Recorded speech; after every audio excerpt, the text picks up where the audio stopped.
Okey, hari ni kita nak tunjuk cara yang paling mudah untuk kita repair glove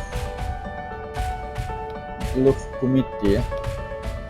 Glove ni lama dah saya pakai ni, daripada 16 tahun lepas. Dia rosak, dia tak banyak pun rosak kat dia punya getah dia.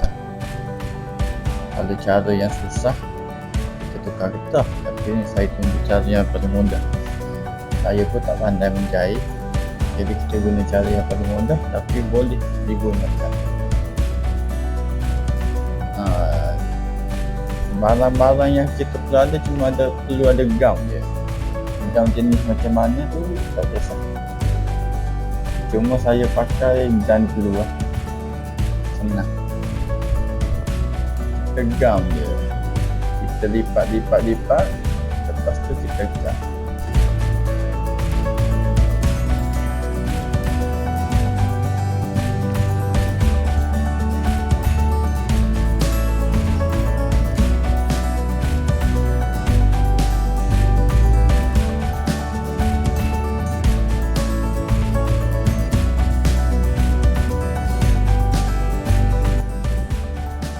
Okey, dah siap dua belah kita gam.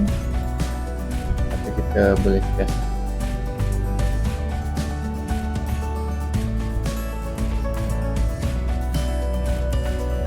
Okey, itu sajalah video saya. Jangan lupa like, komen dan subscribe. Terima kasih.